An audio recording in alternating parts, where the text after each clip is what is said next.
Tu fais tout comme il faut et pourtant, tu es épuisé. Ici, ce n'était pas un manque de volonté, mais un manque d'alignement. Au rythme du vivant, le podcast pour les femmes qui veulent se retrouver et faire différemment. Tu t'es réveillé ce matin fatigué avant même que la journée commence. Tu as regardé ton téléphone, la liste des choses à faire s'est allumée dans ta tête presque automatiquement.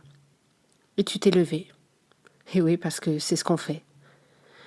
Tu as géré ta journée, fait ce que tu pouvais faire, tu as souri aux bonnes personnes, et ce soir, il ne reste presque plus rien de toi. Si cette image te ressemble même un peu, alors ce podcast est fait pour toi. Bienvenue dans Au rythme de vivant, je suis Poerava. Aujourd'hui, je veux te poser une question, une vraie. Et si l'épuisement que tu ressentais n'était pas un problème de volonté ? Pas un manque d'organisation, pas un défaut de caractère, pas quelque chose à corriger en toi. Parce que voilà ce que disent les chiffres. Et oui, moi je te parlerai toujours chiffres, car mon esprit cartésien a besoin de ça pour valider le sujet. Donc selon l'OMS, l'Organisation mondiale de la santé, les femmes sont 2 fois plus touchées par l'épuisement professionnel que les hommes. Et oui, 2 fois plus. Et l'Institut national de la recherche et de la sécurité, l'INRS, estime que 30 à 40% des femmes actives présentent des symptômes de fatigue chronique. Ce ne sont pas des femmes qui manquent de courage, ce sont des femmes qui luttent contre leur propre nature. Et ça, sans le savoir. Parce que nous vivons dans un monde construit sur un modèle linéaire, constant, toujours disponible, toujours productif. Alors que nous sommes des êtres cycliques. Je m'appelle Poerava, je suis sophrologue, énergéticienne et accompagnatrice des cycles naturels féminins. Mais avant tout ça, j'ai été cette femme épuisée. En 2018, j'ai fait un burn-out. Pas spectaculaire, pas dramatique, juste un matin où je n'ai plus pu me lever. Où tout ce que j'avais construit, ma carrière, ma famille, mes rôles, mes performances s'est effondré doucement. Et moi avec. C'est à ce moment-là que mes racines polynésiennes ont parlé. Parce que dans la culture de mes ancêtres, le temps ne se mesure pas en cases à cocher. Il se lie dans la nature, dans la mer, dans les étoiles, dans le corps et dans le souffle de la respiration.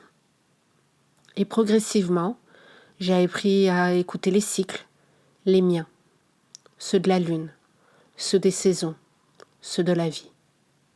Et tout a changé. Pas ma vie en surface, non. Ma relation à l'énergie. Ma façon de me déployer dans la vie de tous les jours, face aux personnes et dans le monde. Alors, de quoi parle-t-on quand on parle de cycle ? Il y en a plusieurs, mais surtout 4 que j'explore dans ce podcast. Et chacun a quelque chose à t'apprendre sur toi. Tout d'abord, le cycle circadien. C'est le plus court, celui qui dure 24 heures. Et ton corps a une horloge interne.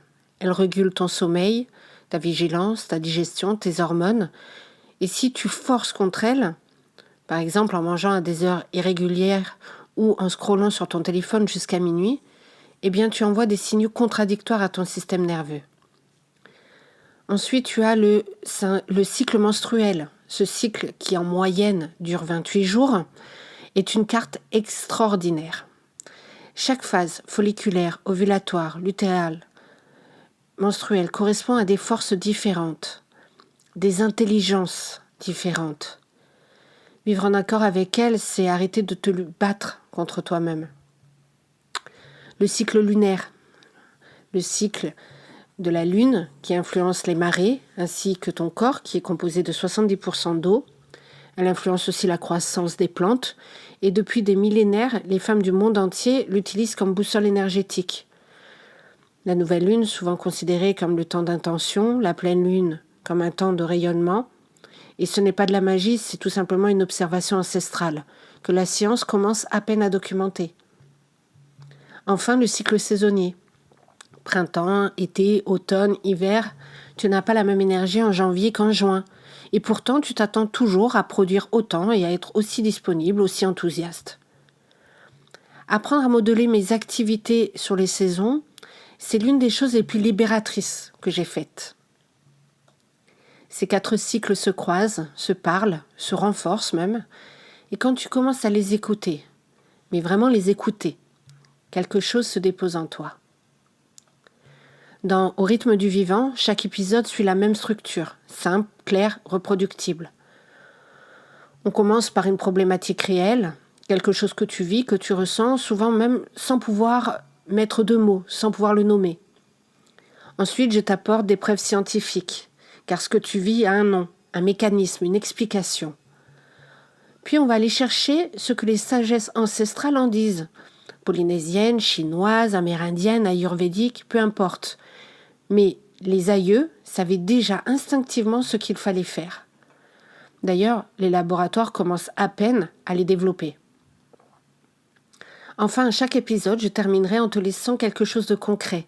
Un exercice, une réflexion, un geste simple à intégrer à ta semaine. Pas de culpabilité, pas d'injonction, pas de « tu devrais faire »,« il faut faire cela ». Non, juste une invitation à faire autrement. Parce que la promesse de ce podcast, elle est là, dans ces 3 mots. Pas faire moins, faire mieux, autrement. Si tu as tenu jusqu'ici, je suis vraiment heureuse que tu l'aies fait. C'est probablement parce que quelque chose en toi a résonné avec ces mots. Alors, voilà ce que je t'invite à faire. Abonne-toi au podcast sur la plateforme où tu m'écoutes.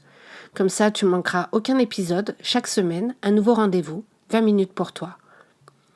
Et puis, si cet épisode t'a parlé, laisse un avis, partage-le à une femme dans ta vie qui en a besoin.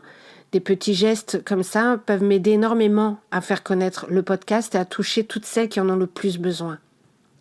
Tu peux aussi me retrouver sur Instagram où je partage des contenus sur les cycles, les rythmes et cette façon de vivre plus alignée. La semaine prochaine, on commence vraiment. Le premier épisode parlera de cycle circadien et de ce qui se passe dans ton corps quand tu ignores systématiquement ton propre rythme. Tu vas être surprise par ce que la science peut te dire là-dessus. La mer ne lutte pas contre la marée. La lune ne s'excuse pas de croître et de décroître. Et toi qui fais tout comme il faut, tu n'as plus à lutter contre ta propre nature. Prends soin de tes rythmes et à très bientôt. Tu viens d'écouter Au rythme du vivant. Si cet épisode t'a touché, abonne-toi et laisse un avis. Ça m'aide énormément à faire grandir cette communauté. À bientôt et prends soin de tes rythmes.